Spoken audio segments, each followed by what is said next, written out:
어제 가만히 헤아려 보니까 제가 설교한 지가 35년이 되었습니다. 만 35년. 그런데 처음에는 뭐 설교하느라고 사람을 보지도 못했고 정신도 없지만 어느 때인가부터 사람들이 보이기 시작하고 설교하면서 사람들을 봅니다. 그런데 설교를 듣는 분들을 가만히 보면요, 여러 가지 형태의 반응들이 있습니다. 어떤 분은요, 대표적인 분이 아주 목마른 사슴과 같이 정말 사모하면서 갈급한 심령으로 말씀을 듣는 분들이 있습니다. 이런 분들이 우리 큰빛교회에 많으니까 제가 행복해집니다. 그런데 어떤 분은요, 참 무관심한 분이 계세요. 눈은 쳐다보고 얼굴은 쳐다보고 있는데 좀 멍청한 거 있죠. 그러면서 생각은 딴 데 가 있는 거예요. 아주 무관심하고, 또 어떤 분은 보면요, 아주 못마땅한 표정을 짓는 분도 가끔씩 계세요. 뭐가 마음에 안 든다는 거죠. 어떤 분은 또 속마음을 좀 들여다보면요, 시간만 가라, 빨리 가라, 시간만 가기를 기다리는 분도 계세요. 그런데 제가 이 큰빛교회를 개척하고 28년 동안 설교를 하면서 참 자랑스럽고 보람을 느끼는 것이 있습니다. 그것은 우리 큰빛교회 성도들은 한결같이 설교를 참 잘 듣습니다. 그리고 밝은 얼굴로 들으면서 반응이 있습니다.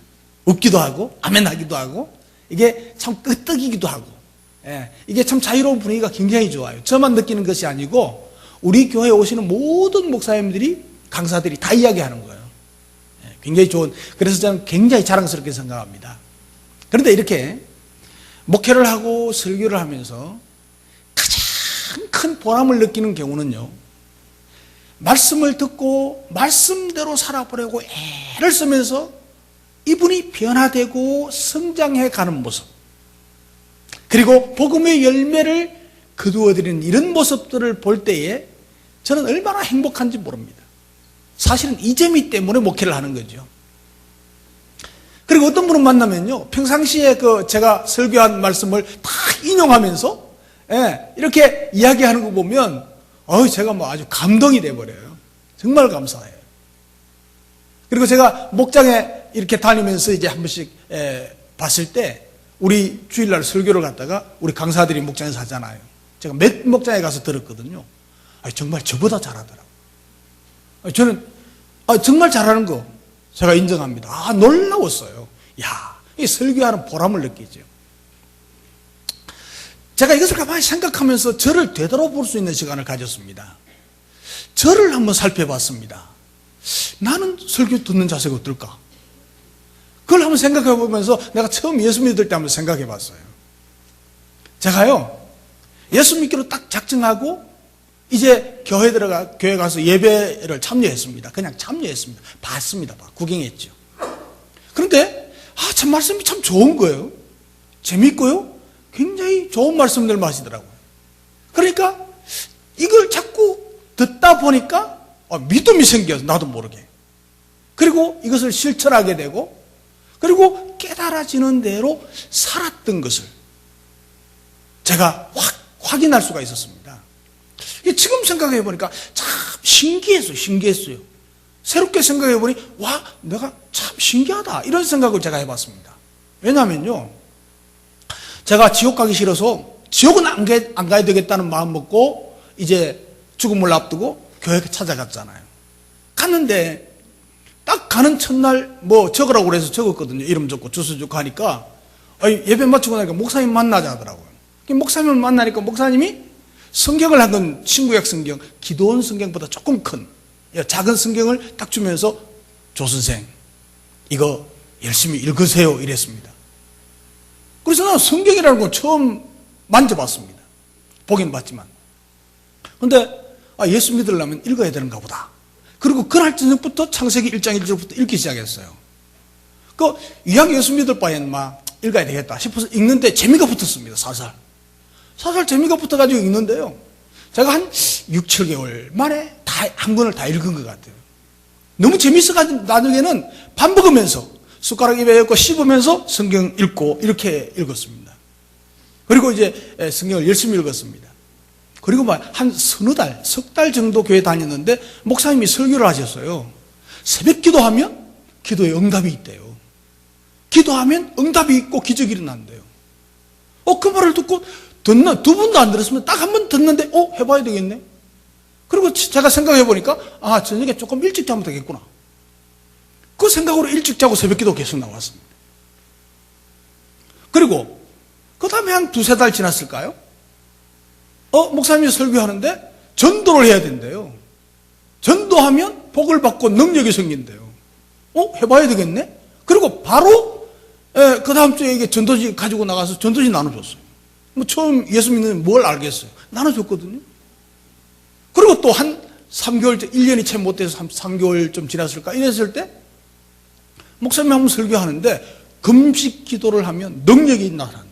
기도 응답이 되고. 그래? 그럼 금식 기도 한번 해봐야 되겠다. 그리고 제가 금식 기도 하기로, 사흘 하기로 작정하고 종탑 위에 올라가서 아무도 모르게 사흘 동안 금식했잖아요. 그 다음에 제가 폐병 낫고 이렇게 전도사 되기로 결심하게 되었고 이제 목사가 되었습니다만은 참 신기하다. 내가 어떻게 말씀을 들을 때마다 그렇게 듣고 이 순종하고 실수했을까? 근데 이제 지금도 사실 변함이 없습니다. 지금도 제가 하나님의 말씀을 깨닫는 대로 기도하다가 주님께서 보여주시는 대로 응답하시는 대로 설교하고 목회하고 행동하고 있습니다. 그게 변함이 없습니다. 제가 그런 삶을 살았으니까 제가 볼 때 설교를 안 듣고 좀 말씀대로 안 살고 좀 하락해도 안 하고 이런 거 보면 굉장히 답답하고 속으로 막 화가 납니다. 하면 되는데 하면 복받는데 왜 저럴까? 이런 생각이 들거든요. 그래서 제가 성경적인 교회를 세우기 위해서 개척을 시작했잖아요. 그럼 어떻게 할까? 제자훈련 해야 되겠다. 제자훈련 하다가 보니까 영혼 구원이 잘 안 되는 거예요. 전도가 잘 안 되는 거예요. 그래서 이게 뭘까? 그래서 가정교회를 찾았잖아요. 가정교회를 찾고 우리가 열심히 해서 가정교회 정착도 하고 굉장히 부흥도 하고 영혼 구원 열매가 많이 맺었습니다.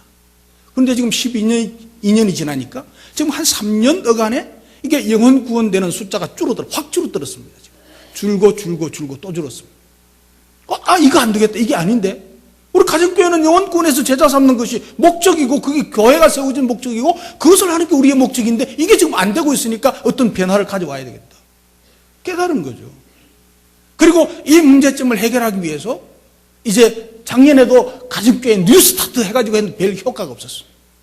이제는 특단의 조치를 취해서 이제는 목회교육을 새로 세우고 새롭게 해 나가야 된단 말이죠. 그래서 여기에 함께 응답하는, 함께 화합하고 함께하는 저와 여러분 되시기를 주님의 이름으로 축복합니다. 사도행전에서 보면요, 사도들의 설교를 들은 사람들 중에는 두 가지 반응이 나타났습니다. 오늘 본문에 있는 사람들처럼 듣고 회개해서 그리스도인이 되는 경우가 있었습니다.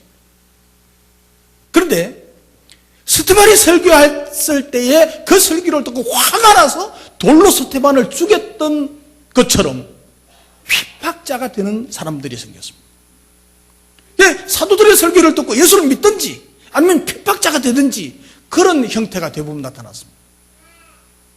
그런데 그 설교를 듣고 그리스도인들이 된 사람들은요, 순교를 각오하고 그 순교의 핍박을 감당하면서까지 멋진 성도들이 되어가지고 복음의 불덩어리가 되어가지고 3,000명, 5,000명, 나중에는 수도 셀 수 없을 만큼 단 몇 사람이 사마리아 성 도시에 들어가서 복음을 전하는데 그 성이 도시가 아주 놀라운 일이 기비지는 벅성이 일어나는 이런 역사가 일어났단 말이죠.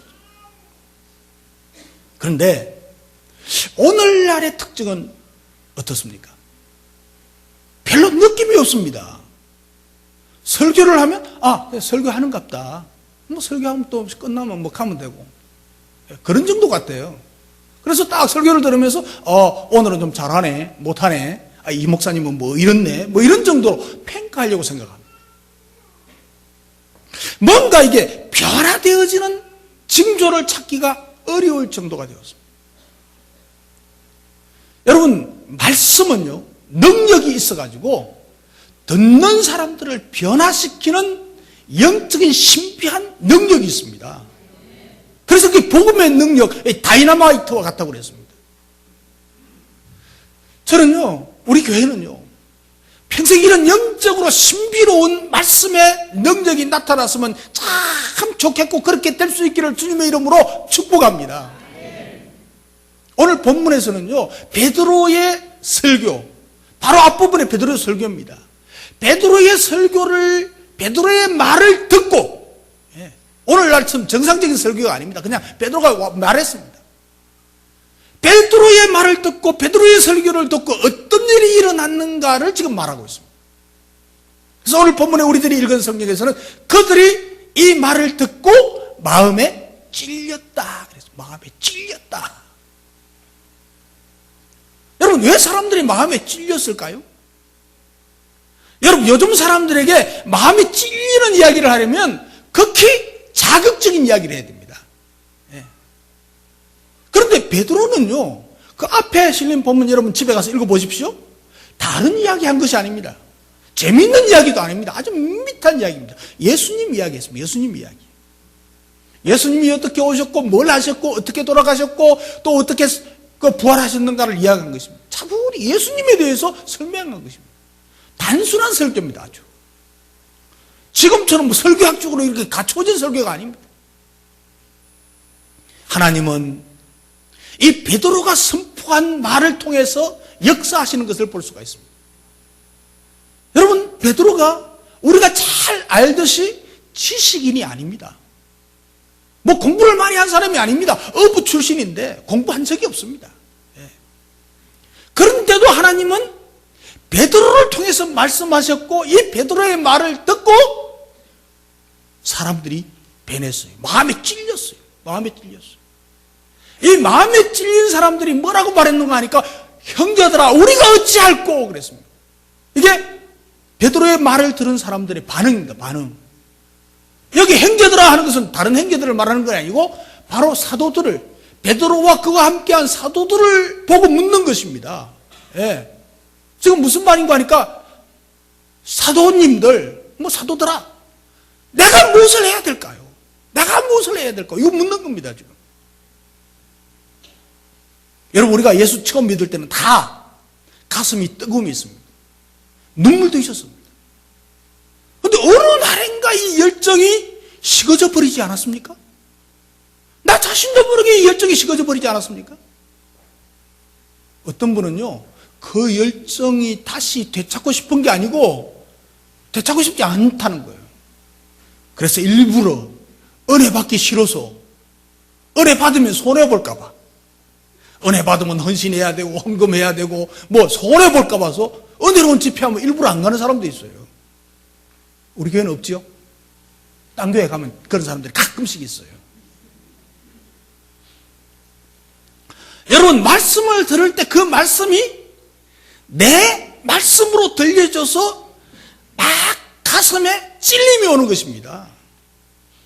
이 말씀을 들을 때는 그 찔림이 와야 됩니다. 가슴이 뜨거워져 가지고 본문에 나오는 사람들과 같이 내가 어찌할꼬, 내가 어찌해야 됩니까? 신령한 탄식이 있어야 돼요. 여러분들은 신령한 탄식이 있습니까? 저는요, 예수 믿은 지 1년이 채 안 되었을 때 목사님이요, 한 번은 설교를 하는데 11조 설교를 하는 거예요. 11조 해라. 11조 하면 복 받는다. 그리고 온전한 11조 해라 막 외치는데요, 이 목사님이 저만 보고 하는 거예요. 저만 보고. 그때 제가 11조 안 했거든. 11조가 뭔지도 몰랐어요. 사실은 그때 헌금하면 이게 잠자리채 돌릴 때인데, 여러분 잠자리채 모르는 모양이네. 잠자리채 이렇게 길게 해서 돌릴 때예요. 그때는 그 뭐 1,000원짜리도 잘 없었지만 지금부터 40년 47년 전이니까 주머니에 너가 그 동전 찾아가지고 그냥 넣을 정도예요. 그게 다였어요. 근데 갑자기 11조 하라니. 제가 1년이 채 못 돼가지고 새 연초가 돼가지고 뭐 성가대 자원하라고 그래가지고 제가 성가대 이름 쫙 적어 자원 안 했습니까? 그 성가대에 앉았거든요. 사실 그런 콩나물 따가리도 잘 모르면서 성가대에 앉았어요. 예. 베이스가 뭔지도 모르면서 베이스하고 있었어요. 근데 그래 설교를 하고 그래 이제 앉아있는데 목사님이 설교하는데 이 성가대석을 보고 하는데 여러분 성가대석만 바뀌었어요. 그래 목사님이 이거 다 돌아보면서 한 번씩 바뀌었죠. 그런데 내가 느끼기는 목사님이 나만 보고 설교하는 거야. 나만 보고. 아니 목사님 왜 나만 보고 설교하지? 내가 11조 알아는 거 어떻게 알았지? 뭐야 이거.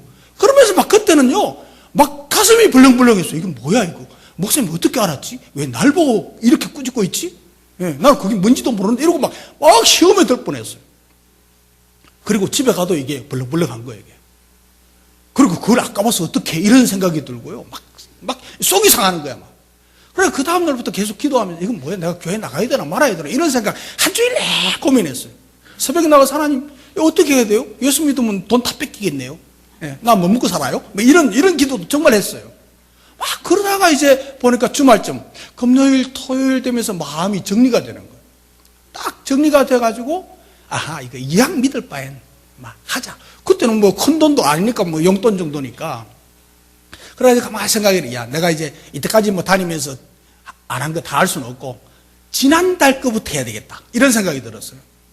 그래서 지난달 계산해가지고 이제 11조 딱 챙겨가지고 봉투에 이제 넣어가지고 예배 드릴 때 헌금함에 드리는 순간 이게 마음의 기쁨이 오는 거예요.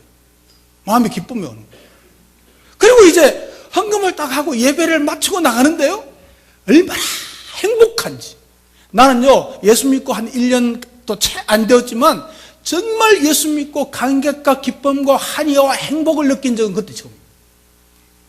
하나님 앞에 드리는 기쁨이 얼마나 좋은지요. 정말 너무 좋았어요. 그리고 지금까지 뭐 하나님 앞에 11조 드리는 거 너무너무 기쁘게 잘하거든요. 그러니 또 하나님께서 이렇게 복을 주시잖아요. 여러분, 이런 경우가 제 같은 경우가 말이죠. 찔림이 은혜가 되어서 변화된 경우예요.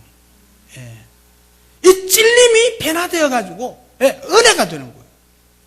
이게 지금 말씀에 일어나는 변화예요. 만일 말씀에 찔림이 오지 않으면 내 마음이 너무 강팍하고 내 마음이 너무 완악해서 찔림을 받지 못하지는 않는지 한번 나 자신을 생각해 봐야 돼요. 마음에 찔려 자신을 깠다고 생각하는 사람이 있어요. 무슨 말인지 모릅니까? 예. 마음에 찔리니까 목사님이 나를 까? 이래가지고 시험에 드는 사람이 있다고. 왜 나를 까지? 이래가지고 개척할 때 우리 좀 교인 얼마 안 되지 않을 때 그런 경우가 있었어요. 설교를 듣고 갔는데 남편이 말이 아내에게 당신 목사님한테 다 일러줬지. 당신 안 일러줬으면 목사님이 어떻게 알고 그거 다 이야기할 거고. 저는 일름 받은 적이 없어. 예. 말씀의 능력에서 찔림 받으면 막 그것으로 되면 되겠는데 마누라한테 막 가서 싸우고 하는 거예요. 일러 바쳤다고. 여러분 보십시오. 같은 시간에 같은 말씀을 들으면서도 은혜를 받는 사람이 있고 은혜를 받지 못하는 사람이 있습니다. 그 차이점이 뭡니까? 분명한 것은 뭔가 하니까 그 심령의 차이예요. 심령의 차이. 여러분 성령은요 인격적인 분이십니다. 인격입니다. 그렇기 때문에 마음의 문을 확 열고 말씀을 계산하거나 말씀을 비웃거나 따지지 않고 그 말씀을 받아들이는 자에게 찔림을 그대로 수용하는 자들에게 하나님께서 은혜를 주시고 성령의 능력도 주시지 그렇지 않으면 하나님이 찾아가지도 않아요. 그러니까 우리가 말씀을 들으면서 어찌할꼬 하면서 회개하고 뉘우치고 고치는 것 이건 바로 길을 바꾸는 거예요. 길을 바꾸는 거예요. 우리가 형식적으로 신앙생활을 했던 길 다시 돌아서 바른 생활을 하고 열심히 없이 되는 대로 그냥 참여만 했던 것 이제 열심히 앞장서서 참여하고 이런 신앙생활 바꿔야 돼. 내가 잘하고 최고라고 생각하고 교만 부리던 신앙생활 따지고 보면 아무것도 아니에요. 별거 아니에요. 이런 교만 부리던 것에서 돌아서는 거예요. 어찌할꼬 하고 가슴을 치고 회개할 수 있기를 주님의 이름으로 축복합니다. 하나님의 말씀 앞에 이런 역사가 일어나야 돼요. 내일 모레가 성탄절입니다. 주님 오심을 축하하고 감사하고 주님 은혜를 사모해야 돼요. 주님이 오셔서 구원을 완성하신 거 굉장히 중요합니다. 주님 오신 거 굉장히 중요합니다. 그런데 주님 오셔서 구원을 완성하시고 십자가로 구원의 완성을 이루시고 그 십자가의 그 구원을 뜻을 이루게 원하시는 그것이 하나님의 더 놀라운 뜻입니다. 주님 오시면 우리가 감사하고 축하하고 이제 모든 사람들에게 알리는 역할을 하지만 내일 모레 이제 성탄절이니까 그때 성탄 설교하고 하나님의 뜻을 이루는 것이 더 우선이라는 말이에요. 예수님이 구원의 완성을 위해서 십자가를 앞에 놓고 여러분 어찌할꼬 하셨지 않습니까? 그 십자가의 고통, 죽음, 아픔, 그걸 생각하면서 어찌할꼬 하는 상황에서 주님은 감람산에 가서 땀방울이 핏방울이 되기까지 기도하셨지 않습니까? 제자들에게 기도 좀 하라고 부탁했지 않습니까? 와서 보니까 자고 있는 거예요. 또 예수님께서 기도하시다가 또 제자들에게 3번이나 그랬습니다. 그런데 제자들은 그냥 자고 있었어요. 여러분 그때 예수님의 심정 한번 생각해 보셨습니까? 해러 보십시오. 땀방울이 핏방울이 되도록 그 아픔과 고통 어찌할꼬 하면서 기도하고 있는데 기도 좀 해달라는데 푹푹 자고 있는 거예요. 그래서 예수님 네 번째 이제 다 하고 뭐라고 그랬습니까? 잠시도 깨어있지 못하겠더냐. 한탄하시는 주님의 말씀 기억하지 않습니까? 잠시도 깨어있지 못하겠더냐. 여러분 우리가 지금 말씀을 듣고 어찌할꼬 하는 시점에서 어찌해야 될꼬 하는 시점에서 지금 졸고 있지는 않습니까? 자고 있지는 않습니까? 예수님은 생사의 갈림길에서 이토록 간절히 기도하시는데 우리의 모습은 지금 어떻습니까? 좀 편하기를 원하고 자꾸 내 것 챙기고 내 좋을 것만 찾고 그러지 않습니까? 하나님께서 우리를 보실 때 막 은혜를 주시고 능력을 주시고 복을 주시고자 하시다가도 졸고 있는 모습을 보면서 자고 있는 모습을 보면서 여러분 주고 싶은 생각 드시겠습니까? 나 아마 등 따시고 배 부릅니다. 아마 그냥 이대로 살겠습니다. 아직도 급하지 않고 그렇게 있는데 그래 복 받아라 아나 복 받아라 그러고 주시겠어요? 내 가슴에 열정이 식어버려. 내 가슴이 냉랭해짐 그리고 뜨거움이 사라짐을 첫사랑의 감동이 사라짐을 어찌할꼬 하면서 기도해야 될 때인 줄로 믿습니다. 그리고 교회와 성도와 가정과 자녀들을 위해서도 기도해야 합니다.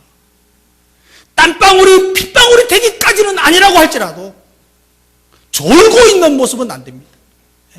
안일하게 편하게 살려고 하는 그 모습은 안 됩니다. 오늘 어찌할꼬 하고 회개하면 어떻게 되는가를 말하고 있습니다. 예수 믿고 죄사함 받게 된다고 말하고 있습니다. 그럼 어찌할꼬 해서 예수 믿고 죄사함 받게 되면 그 다음에는 우리에게 주어지는 것이 뭔가? 우리에게 주어지는 것이 뭔가? 이것은 38절에서 말하고 있습니다. 그리하면 성령을 선물로 받으리니. 아멘. 옆 사람 보고 성령의 충만함을 받읍시다. 예. 또 다른 옆 사람 보고 우리가 어찌할꼬 하고 예수 믿고 구원 받은 사람은 성령 충만 받게 돼 있어요. 예? 여러분 베드로의 경우를 보십시오. 갈릴리 어부 출신 그리고 예수님을 따라 제자로 3년 동안 따라다니기는 했지만은 예수님이 메시아라고 하는 사실을 믿지 못했습니다. 확신이 없었습니다. 그래서 빌라도의 법정 앞에서 뜰에서 3번씩이나 예수님을 저주하면서 부인했습니다. 그리고 한때 저주하고 부인하면서도 멸시하면서도 베드로가 부활하신 예수님을 만나고 그리고 기도하면서 오순절 성령의 충만함을 받습니다. 그 후에 베드로가 변화를 받습니다. 베드로가 예수님 따라다니고 예수님 제자로서 3년 동안 했지만 변화 안 받았습니다. 성령 받은 후에 베드로는 변화됐습니다. 여러분, 사람은요, 오직 성령의 능력만이 사람을 변화시킬 수 있다는 사실을 믿으시기 바랍니다. 성령의 은혜 능력이 얼마나 중요한지 몰라요. 이렇게 성령의 능력을 받고 변화된 베드로가 예수 그리스도를 전하니까 거기에 능력이 나타나서 그 능력으로 이제 3,000명이 마음이 움직이고 세례를 받는 놀라운 역사가 일어납니다. 예. 여러분, 이건 신약 성경의 이야기만이 아닙니다. 구약 성경도 맞아요. 성경의 전체적인 이야기가 바로 그겁니다. 여러분, 창세기에 요셉 이야기 나오잖아요. 요셉 아십니까? 예. 요셉이 있는데 그가 17살 때 형제들의 미움을 받아서 애굽으로 팔려가지 않습니까? 그래서 노예 생활을 하게 되죠. 보디발 장관의 집에서 노예 생활, 머슴살이하고 다릅니다. 노예 생활을 하는데 거기에서 또 보디발 아내의 그 억울함 때문에 감옥에 갔습니다. 종살이 하다가 감옥에 들어갔습니다. 그러던 요셉이요, 그가 나이 30에 애굽의 국무총리가 됩니다. 요즘 같으면 미국과 같은 나라입니다. 거기에 국무총리가 됩니다. 왕은 자기의 자리만 자기가 있지 그 외 모든 권한은 요셉에게 다 준다고 그랬습니다. 여러분, 요셉이 국무총리가 될 수 있었고 영광을 누리게 된 이유를 창세기 39장 23절이 말해줍니다. 여호와께서 그를 범사에 형통케 하셨더라. 여호와께서 요셉과 함께 하시니 그를 범사에 형통케 하셨더라고 했습니다. 창세기 41장 38절에 보면 바로왕, 믿지 않는 바로왕이 요셉을 가리켜서 뭐라고 하는 거 하니까 하나님의 영에 감동된 사람이다 이랬습니다. 구역 성경에는 하나님의 신에 감동된 사람이다 이렇게 말했습니다. 여러분 보십시오. 요셉이 출세할 수 있었고 성공할 수 있었고 요셉이 행복할 수 있었던 것은 성령의 능력입니다. 하나님의 신에 감동된 사람. 다윗도 마찬가지입니다. 다윗도 한때 그는 목동이었습니다. 목동. 부모에게 형제들에게 조차도 주목받지 못한 막내 꼴뚱입니다. 꼴뚱이. 그러던 그가 하나님의 마음에 합한 자로 인정을 받으면서 훗날 이스라엘 역사상의 가장 위대한 왕이 될 수 있었습니다. 왜 그렇습니까? 그에게 하나님의 신이 함께 하셨기 때문에. 여러분, 요셉이 한때 형들에게 팔려가서 노예 생활하면서 빗자루 들고 청소할 때 누가 애굽의 국무총리가 될 것이라고 생각했겠습니까? 감옥에 들어가 있을 때 누가 국무총리가 될 것이라고 생각했습니까? 다윗 역시 목동으로 있을 때 위대한 왕이 될 것이라고 누가 생각했겠습니까? 사랑하는 성도 여러분, 여러분 자신이나 여러분 자녀들도 마찬가지입니다. 똑같습니다. 보잘것없지만 하나님의 영이 함께하고 하나님이 축복하시면 능력의 사람, 성공의 사람이 될 줄로 믿습니다. 한때 저 산골짜기의 촌놈이 병들어 죽게 된 때에 예수 믿겠다고 교회 나오고 전도사 되고 신학교 다닐 때에 맨 뒷자리에 앉아서 겨우 낙제 면하였던 사람이 지금 목사가 되어서 이렇게 설교하고 있잖아요. 잘 모르겠습니까? 개척교회 하면서 어려움도 많았고 핍박도 많았고 무시도 받고 조롱도 받고 억울한 소리도 많이 들었습니다. 여러분, 사람 일은 알 수가 없습니다. 여자 팔자요, 뭐 디운박이라는 말이 있다고 그러는데, 무슨 말? 좀 공부 못했어도 신랑 잘 만나면 여사 소리 듣고요, 사모님 소리 듣고요.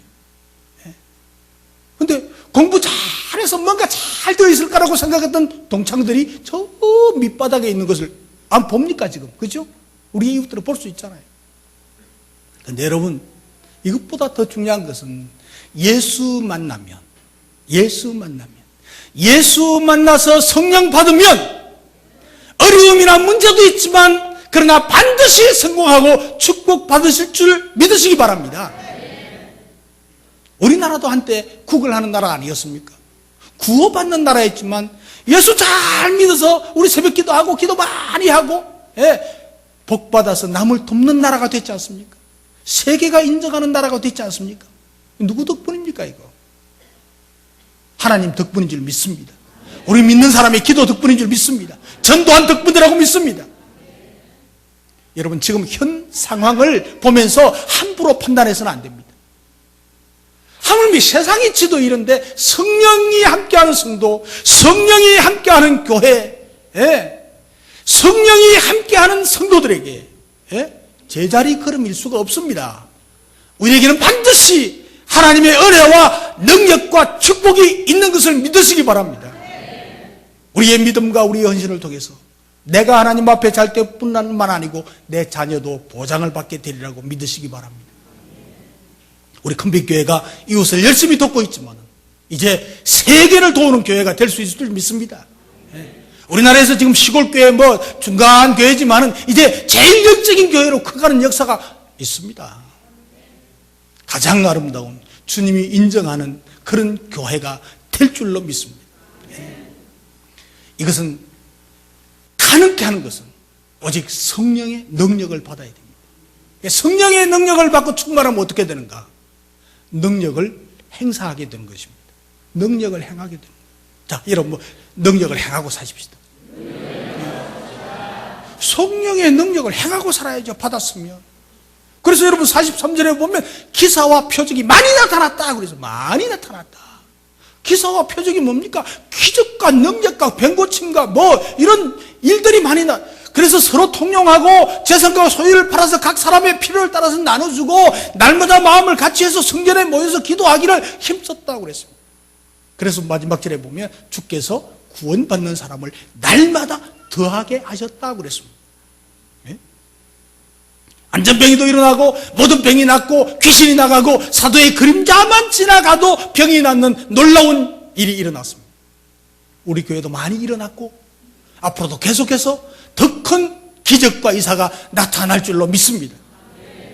우리는 이런 일들이 초대교회 역사가 계속되는데 한 역할을 해야 될 사명이 주어졌습니다. 저에게, 여러분들에게 주어졌습니다. 이제 우리는 이 시대 21세기 현재 사도행전을 새롭게 써가야 될 일꾼들임을 믿으시기 바랍니다. 그래서 날마다 마음을 같이 해서 성전에 모이기를 힘쓰고 목장 모임도 힘쓰고 하나님을 찬미하고 또 온 백성에게 칭송을 받는 저와 여러분 되시기를, 우리 큰빛교회 되시기를 주님의 이름으로 축복합니다. 다시금 어찌할꼬 심령의 회복이 우선되어야 될 줄로 믿습니다. 부르짖으면서 회개하면서 성령을 선물로 받아서 복을 받고 성령의 능력을 행하고 사는 여러분 되시기를 주님의 이름으로 축복합니다. 오순절 성령의 바람이 지금 여러분 심령에 뜨겁게 불어오기를 소망하고 축복합니다. 아멘. 기도하겠습니다.